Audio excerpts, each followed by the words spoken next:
Hey, what's up, everybody? Welcome back to News Dose, and a big PlayStation 5 game could be going multi-platform sooner than expected. A PC version is seemingly on the way, but some people are even asking, well, what about an Xbox version? Could that also be around the corner as well? And, I mean, honestly, I think in this specific situation, this is actually very possible, and I'm going to explain why in today's video. First, though, I do want to thank my supporters on Patreon and on YouTube memberships. Thank you just so much for what you do, and you will receive this video through early access. Let's go and get right into things, though, starting off with the Analogue 3D yet again. I mean, I feel like I've opened up with the Analogue 3D for pretty much a week straight, but that should be expected. It's not only a brand new console, but it's also a very popular one at that. If you've been paying attention, though, despite its reviews being generally positive, one of its biggest complaints is in regards to the EverDrive X7. At the time of reviews, it wasn't compatible with the Analogue 3D, but that no longer seems to be the case. The EverDrive creator pushed out a new patch to fix its compatibility issues with the 3D, and, well, seems to be working yet again. Now, I actually got my Analogue 3D today. Funny enough, they sent me the wrong color. I ordered black, they gave me white, but whatever, I guess. No big deal. But I don't have an EverDrive, so I can't test that out firsthand myself. But what I can say is that I can confirm that the Analogue 3D does not have 100% compatibility as they claim. I did run into a game-breaking bug that's not in the original Space Station Silicon Valley, and after doing some research, I found other people have run into the exact same problem. It currently cannot proceed beyond the first cutscene of the game. Now, I am currently in contact with Analogue, so hopefully they'll get it fixed up sooner rather than later, but I do feel like that's important information just considering their claim of 100% compatibility. Currently, and unfortunately, that's just not true. Now, funny enough, though, a few days back I mentioned Beyond Good and Evil 2 and how I wanted an update for that game. Well, here we are, and we actually got a small update. Yeah, it's been spotted that they're still advertising job listings for Beyond Good and Evil 2. You can see here, just one day ago, they posted a new job for a technical sound designer specifically for Beyond Good and Evil 2. So, I mean, you know, this isn't necessarily a big update per se, but at the very least, it confirms that it hasn't been canceled, which is honestly kind of crazy in its own right. I mean, this game has been in development for 17 long years. Like there's no way they're making money on it by this point, but at the same time, I mean, I have to give Ubisoft credit for sticking with it.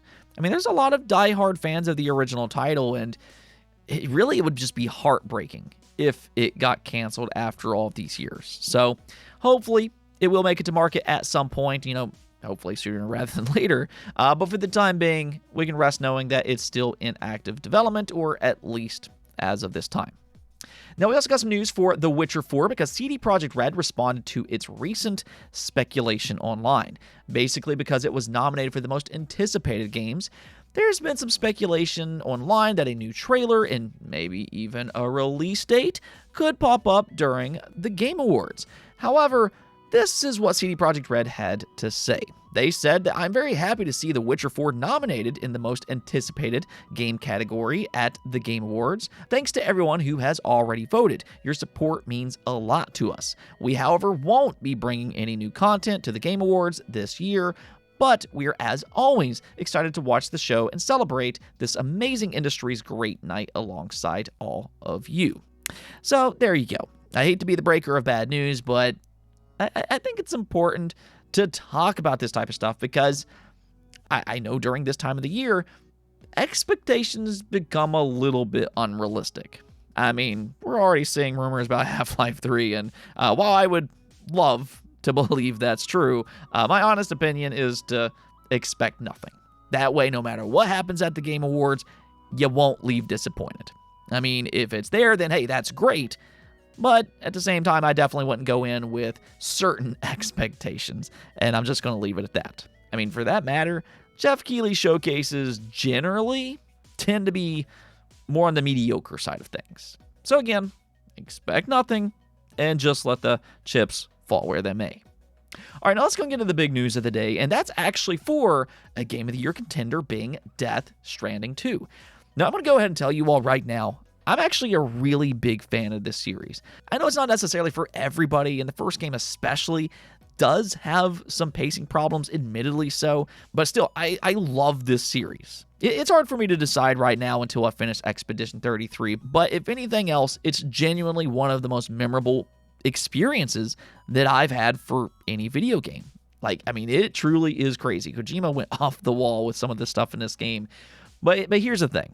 More people might soon get the chance to have that unique experience because it might be going multi-platform sooner than expected. Yeah, rating boards, ironically, are some of the biggest leakers the industry has, and they're at it once again.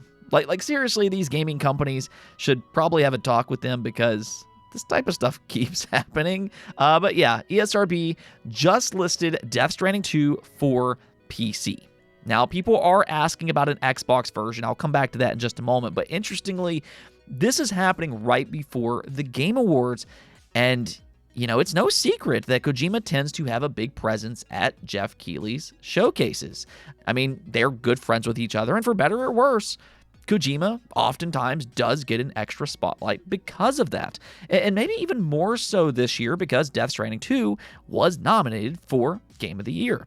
So with this ESRB rating, there seems to be a chance that they could reveal a PC version there, which is definitely sooner than expected. I mean, I think we all eventually knew that it was going to come to PC, but this here would make it one of the fastest PC ports for a PlayStation published game, which also further destroys that rumor from last week that Sony, is scaling back their PC initiative. But even beyond that, one thing that a lot of people don't understand about Death Stranding is that, yes, Sony published both the first and the second game, but Sony does not own the Death Stranding IP. Kojima Studios not only owns the Death Stranding franchise, but they have made it crystal clear that they want Death Stranding on more platforms. And yes, that also includes Xbox. The first Death Stranding, in fact, eventually got ported to Xbox for that exact reason. In other words, it's what Kojima wants. So the way I view this situation is that there's not really a question of if Death Stranding will come to PC. That's for sure going to happen, and eventually possibly Xbox, but rather when will each happen? And that's the part that we don't currently know. I mean, clearly, Sony has a contract to keep it exclusive to PlayStation for a set period of time. Likely, that contract will expire sooner for a PC version because Sony doesn't really view PC as the same type of competition. So maybe around 6 months for PC, considering a PC version is already on ESRB. But if that part is true, I mean, just given how fast they're porting it, this could also indicate that Kojima wants to go multi-platform much sooner than what happened with the first game. So maybe an Xbox version could possibly be sooner than expected as well. Now again, this all depends on Sony's contract with Kojima, but I mean, who knows? It could possibly get a 6-month staggered release for PC and maybe potentially a year or maybe even 18 months for an eventual Xbox launch, which, if that turns out to be the case, that could pit its Xbox release for a mid to late 2026 launch. That would be much, much faster than the first game because it took them years to get that on PC and then eventually Xbox after that. Now, to be fair, though, I'm only speculating in this video, but just given the fact that Kojima has already stated that they want it to be on more platforms, and because the first game already released on Xbox, that's the biggest clue here. I mean, I just don't think that this is out of the realms of possibility. So to me, the quicker it releases on PC, the chances of an Xbox version doesn't fall far behind that. I mean, for that matter, if the next Xbox is a console PC hybrid, as has been rumored, then really it's going to come to Xbox at some point, no matter what.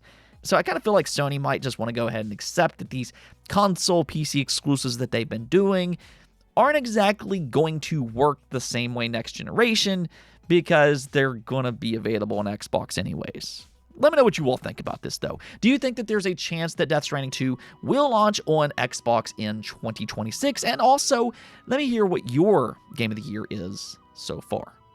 Now, one more thing before we go, though, because Sega had a very amusing revelation. Some of their games fell short of internal expectations, and in a shareholders Q&A, they were asked about that, and one of their reasons was that they suspect some players might be hesitant to buy some of their newer games because they're waiting for an eventual definitive version. Now, if you don't know what they're talking about Atlus specifically, because they are infamous for releasing their games in twos. I mean, if you look at Persona, they'll typically release a vanilla version, and then a year or two later, it'll get a definitive version. There was Persona 3, and then there was Persona 3 FES. There was Persona 4, and then there was Persona 4 Golden. Then there was Persona 5, and then there was Persona 5 Royal. They also did the same thing with Shin Megami Tensei 5, and yeah, because they keep doing the same thing over and over and over again, yeah, some people may have taken notice of that and just decided, hey, I'm going to go ahead and wait for the hypothetical, let's just go and say, the definitive edition for ReFantazio. So, maybe that could have impacted that game negatively, which is kind of interesting to think about just because I think for such a long time, Atlus has kind of capitalized on consumers double dipping for their games, but now it almost seems like Sega suspects that has come back to bite them. I mean, we'll see if ReFantazio follows that trend, but maybe they'll go ahead and stop doing all of those re-releases going forward. Anyways, though, that's going to be it for this episode. But until next time, make sure to subscribe, ring that bell, and peace out.